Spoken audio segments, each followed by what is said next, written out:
So, how are you today? I'm great. I'm glad it's the end of the day here, though. I'm ready to wind down. Yes, yes, yes.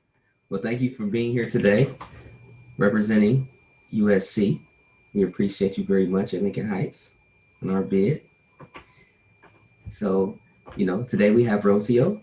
And would you like to briefly introduce yourself and what role you play at USC?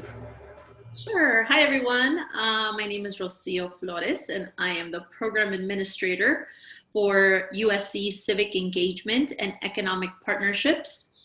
Basically, my role at USC is to oversee all the existing programming under our economic partnerships and small business programs, which also include our nonprofit capacity building program that just had its inaugural cohort this year. It was a 10-week virtual training, professional development training program for our nonprofit leaders.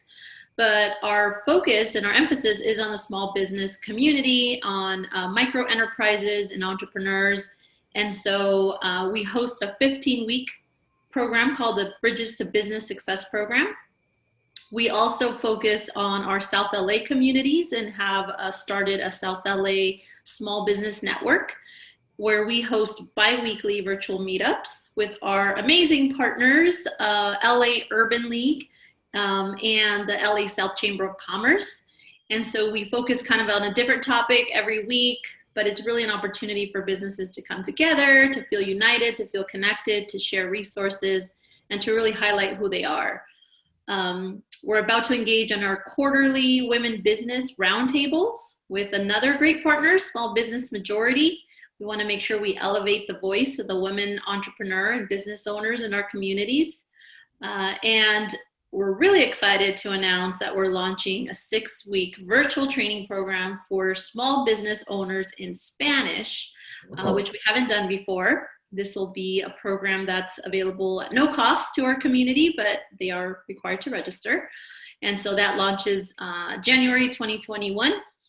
And finally, we also continuously communicate through our email marketing, social media channels. We like to push out and share information that's relevant to our small business community that can be helpful, that can be useful, and that can provide some value for them to continue to sustain and grow, especially during these times. wow. You all have plenty of opportunities, and I'm impressed every day. I love the newsletters that are sent out on Monday just to keep us involved and updated inside of our community. It's a lot more grants than I even knew that was possible for small businesses. And the resources that you guys provide are awesome. So could you tell me a little bit about how your department has responded to small business and COVID challenges during the past few months?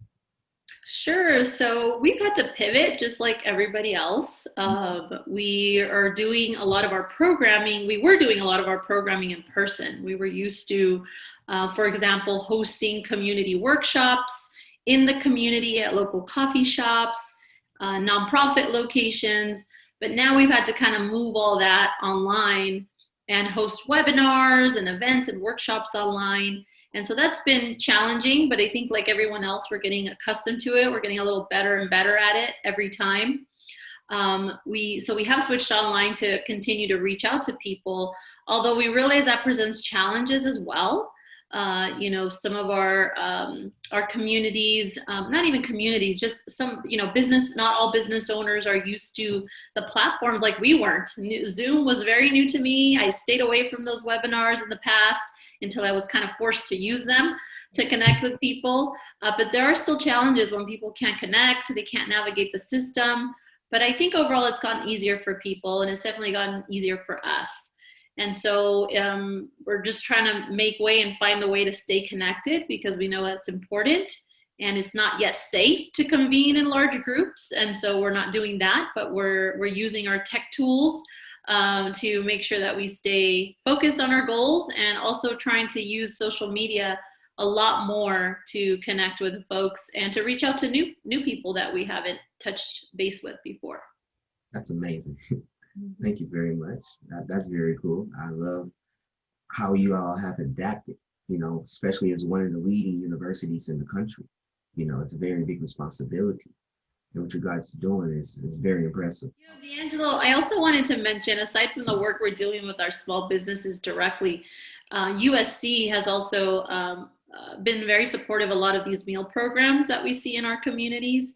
So working with the local YMCAs, with the local churches, to support these programs that are providing food distribution in the community. That's been something that particularly our division in university relations has really taken on, and working in partnership with other amazing nonprofits to provide that service to folks. And then what I failed to mention, and I'll add, is that we also are working with SBDC. We created a digital directory for people to put in their business information. We have the directory, gets sent out in our newsletter every week. It's posted to our links on our social media. And it's to highlight and encourage folks to just remember to shop local. It's really important to continue to support each other. Our small businesses have been really hard hit during this time. And so finding ways like that to try to just bring attention and awareness to businesses are still open, even through all of this happening, and we've got to continue to support them. Yes, that's very important, creating that database so we can just know upfront like who is in our community, because unfortunate thing, a lot of doors have closed.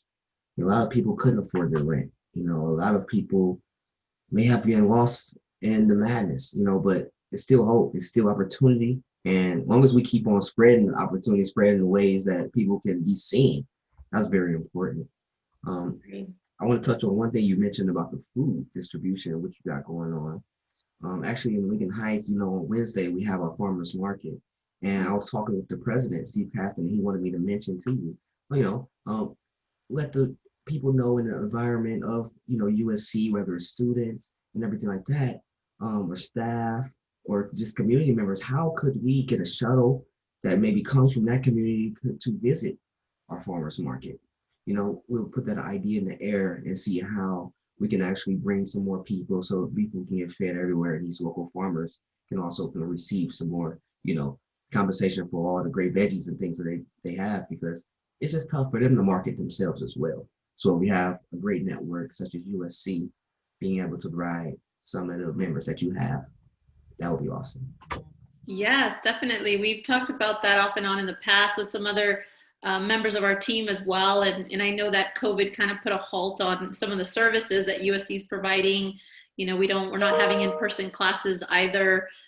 Very limited in terms of who's on campus. But as we start to work forward through that, we definitely want to revisit that opportunity with a bid for sure. Okay, awesome. They'll be pretty happy and excited to hear that. So, okay, we spoke a little bit also about the technology challenges and things of that sort. Is you personally, how have you really got adjusted to just getting on Zoom every single day without speaking to someone face to face, or going to the office? And how do you stay motivated?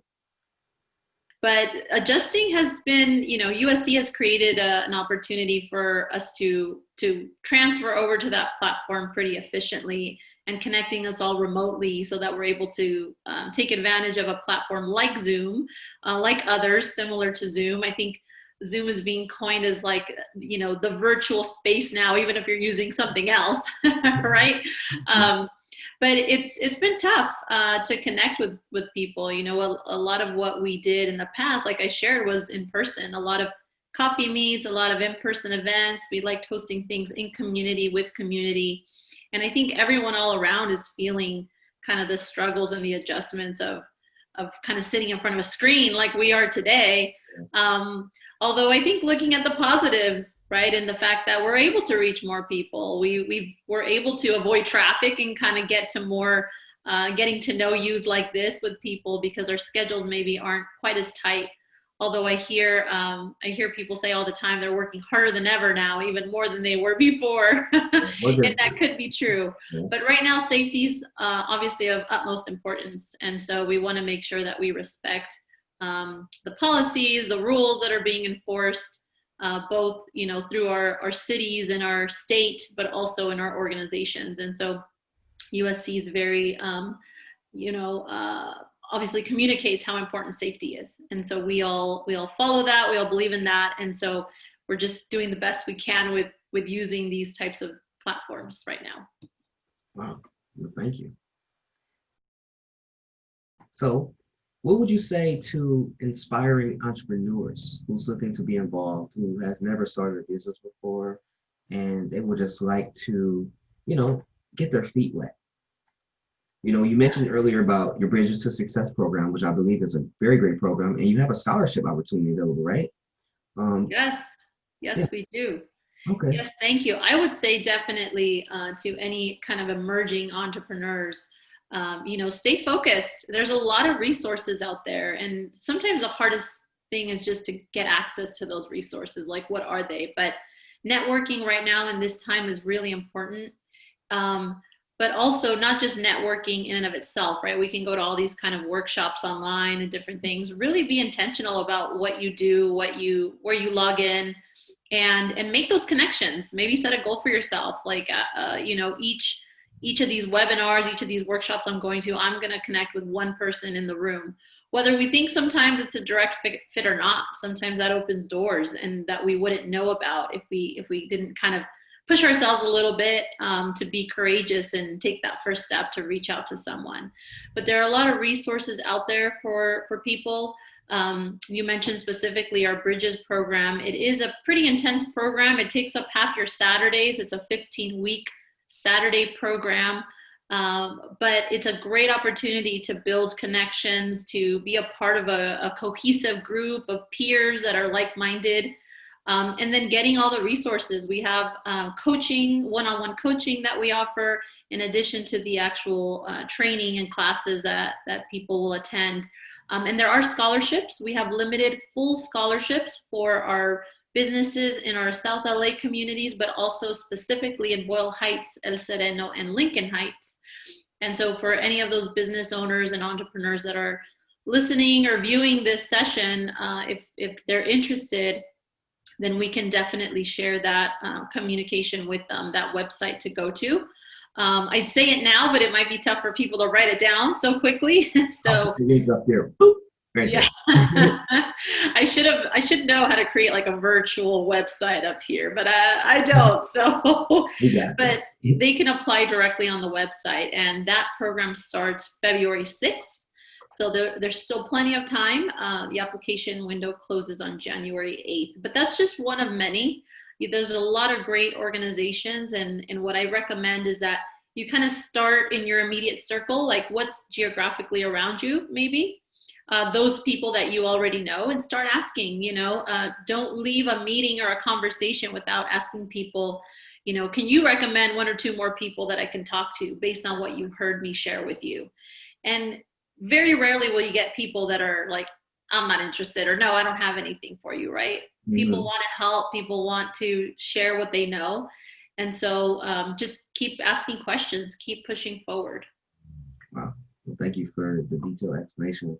Pretty sure some entrepreneurs are going to be inspired about this and see the new opportunity as like, wow, I do have a chance to make it out. I'm not being left out behind. And I really respect what you guys are doing right now. Just getting your voice out, making sure our voices are heard as small businesses as well. It means a lot. So, last question I have for you today. What are some ways that you envision collaborating more with Lincoln Heights? There's always opportunities to be innovative together. One of the things that we pride ourselves in our department at USC is that we do everything in partnership. There's nothing that we take full credit for doing on our own. We like to work with other organizations that have similar goals, that want to be creative and explore kind of new terrain with us. And so I think that any creative ideas we can come together to kind of come to would be great. But I also think that some immediate steps is to just highlight the work that you all are already doing through, like you mentioned, your farmers market or different initiatives. Social media, again, has become a great opportunity for people. We can highlight you all in our communication platforms to bring awareness, because again, it's not just any one individual or one organization that's going to make us all thrive. We have to put all efforts in together, right? Yep. And so I think that's one immediate next step. Another is just what we offer already, which is a lot of our trainings, Yes. a lot of our professional development opportunities. You know, a lot of those we have, and we kind of just broadcast them all over, but we can also tailor something to the Lincoln Heights bid and neighboring businesses. If there's a need that you see that people want to learn a little bit more about, we're happy to help connect and make that happen and provide a more customized training. And then in the long term, you know, you mentioned it, volunteers. You mentioned the van to bring people over to the farmers market. That's another idea we can explore, but also volunteering. I think providing some of that human capital to help with projects, with events. You know, we have a lot of eager students that are have a social justice kind of passion and background and really want to get involved in the local community. The university is right close to Lincoln Heights, and so I think that we can work together to figure out what those opportunities are, what they look like, and then communicating that to our student body as well. D'Angelo, I just wanted to share, you know, I grew up in a very humble household. My parents were field workers turned small business owners themselves. And up to this point, my dad still has his landscaping business. My mom just kind of retired from cleaning houses. And, you know, I started helping her when I was 10 years old. And so seeing kind of the journey that they had with injuries, with the way they were treated sometimes, with losing work, gaining work, you know, all the ups and downs. You know, we don't always look at our small businesses as the humans behind the business. We look at kind of the brick and mortar sometimes, the product that they're selling. Yeah. And I think overall, we just need to remember that human beings are operating those businesses, mm-hmm. right? And yes, of course, small businesses contribute to the economy. If you look at, you know, I can't tell you what it is now, but I think it's like a 2019 data from, I think the SBA had reported, you know, almost 50% of the US economy, or small business account for almost 40%, almost 50%, I'm sorry, of the US economy, creating 2/3 of net jobs. You know, I think the records just kind of tell the story too, but beyond that, beyond small businesses being the backbone of our communities, we need to really cherish and nurture them because they're part of our community, and a lot of our business owners live and reside where they operate their business. And they are a contributing member of the community. They're raising their kids there. They want to see them thrive. They want their communities to thrive. And I think once we get kind of past all the technicality, sometimes we're able to see the humanity behind it all. And, you know, I'm not here to kind of preach to the choir either, or say like, you know, I'm a humanitarian at heart, which maybe I am, but I just think it's important that we move forward knowing that, that, you know, there's a lot of pain right now, but when we come together as a community, we can make a lot of really amazing things happen. And so I want to encourage everyone that's listening, that's viewing, to just keep your head up, stay hopeful, and just know that, you know, we're here in our department at USC. I know the Lincoln Heights bid is there for folks, and there's so many others. So make every effort to connect.